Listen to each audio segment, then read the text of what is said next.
Wow, I've never seen that happen to an original Xbox fan before. It just popped right off the bearing. So I recently picked this original Xbox up for $10 from my local flea market. For parts not working. I had no way to test it, so I had no idea what was wrong with it. And I was hoping it was the disk drive, and we'll soon find out what was actually wrong with it. This is a version 1.6a because it has Samsung memory.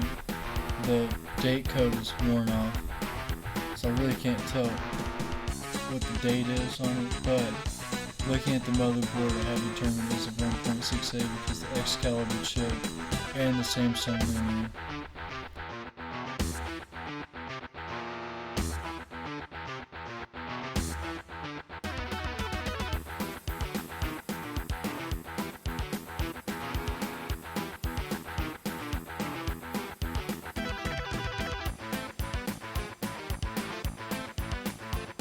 And I was very wary about bugs in this console because it was sitting on the floor of my flea market, and I had no idea how long it's been sitting there. There's a PS2 on top of it too, so.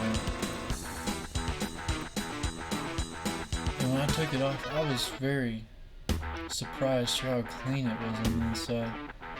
The only dirty part was the disk drive,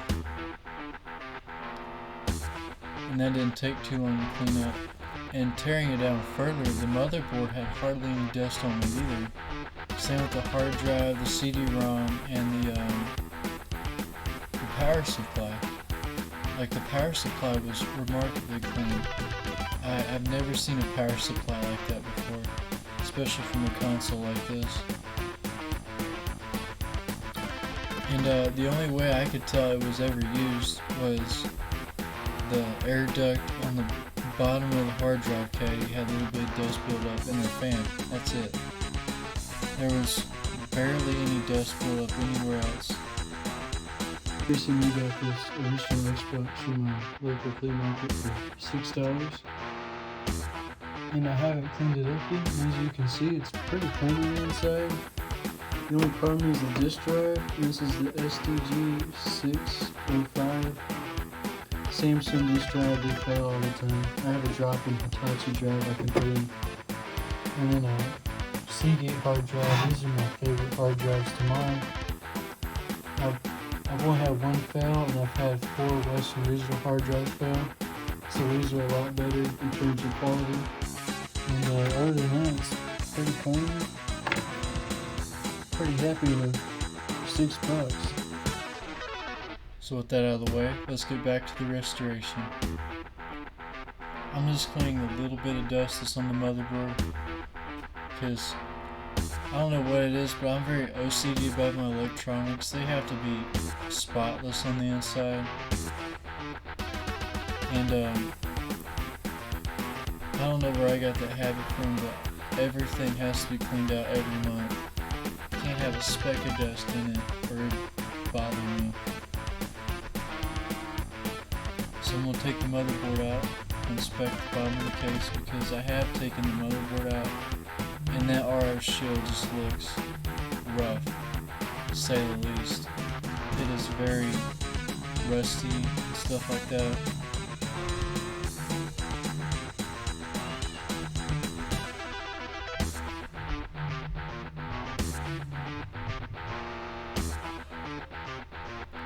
I'm just taking the controller ports out because even though the RF shield isn't in bad condition, it's actually in pretty good condition.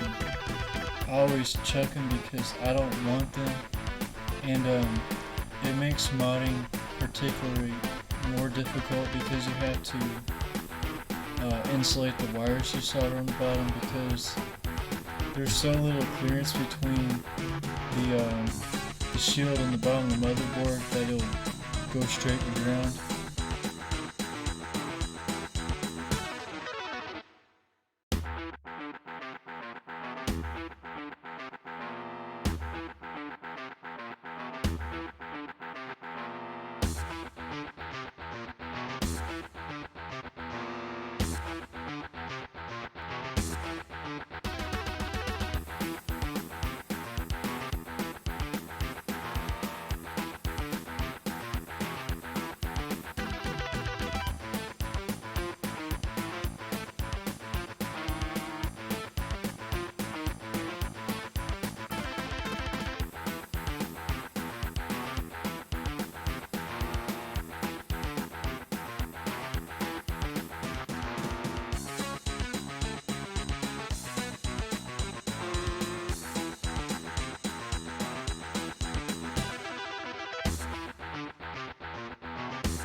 plate on, the control ports.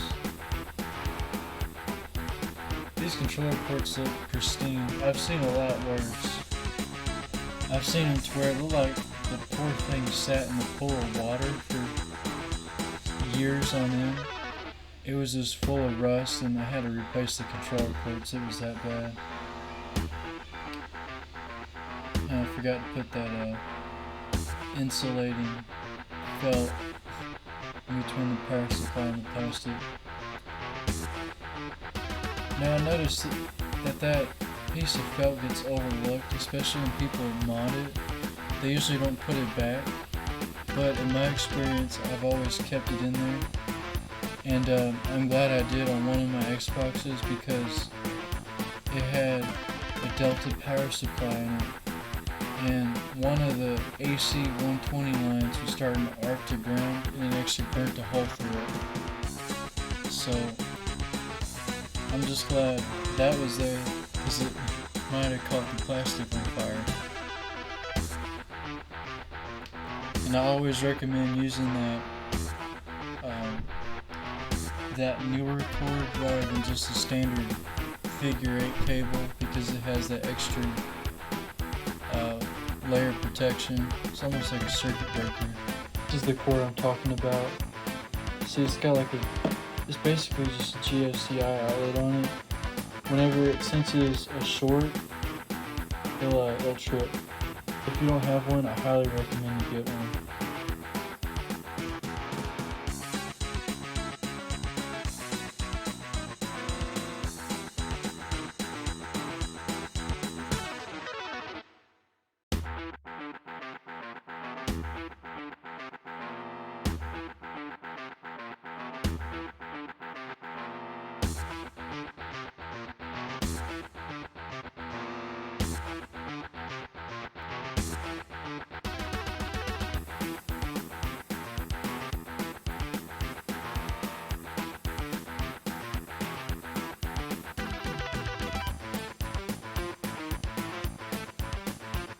Now, when I powered it on, it had a really weird problem.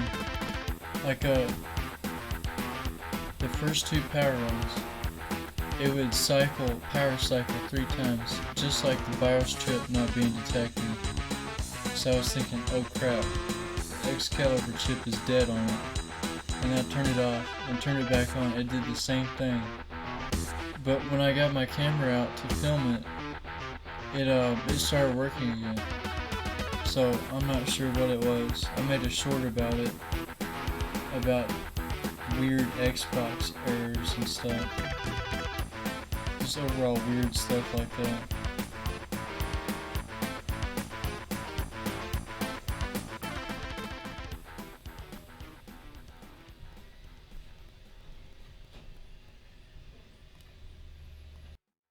Got it all plugged in.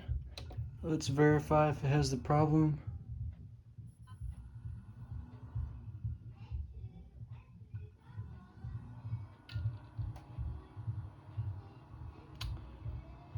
Okay. This is probably the most interesting Xbox I've ever worked on. It's completely clean on the inside. I'm the first one to get in it. Or at least if somebody did get in it before me, they knew what they were doing. And just remove the warranty stickers. But the disk drive is sticky, which is pretty common. And the fan, I've never had that happen to me with one of those fans where the blades just pop off. So that was definitely interesting. And when I first booted it up twice, it was acting like the Excalibur chip was faulty, and it couldn't find the BIOS where it would turn on, turn off, turn on, turn off, and then turn back on, and then start red ringing. That's what it was doing. But of course, when I got my camera out, it started working right. And as you can see,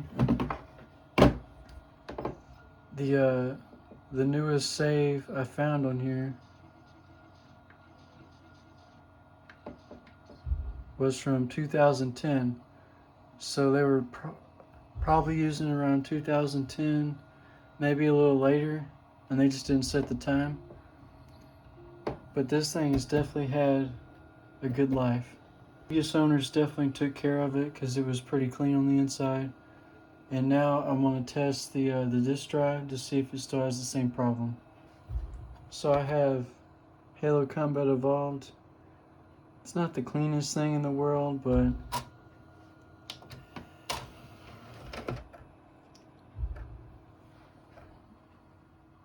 it's clicking.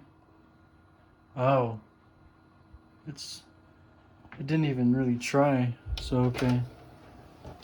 So what I'm gonna do is I'm gonna install a mod chip into it and then just do a drop-in replacement. I'm not even going to really mess with these things because I don't like Samsung drives. Anyways guys, be sure to subscribe to my channel so you don't miss me installing the mod chip into this. I'm gonna make a video on it. This is a 1.6a, so I will be doing an in-depth tutorial on how to install an Aladdin XT+2 mod chip into it. So be sure to subscribe so you don't miss that, and I hope you guys have a great day.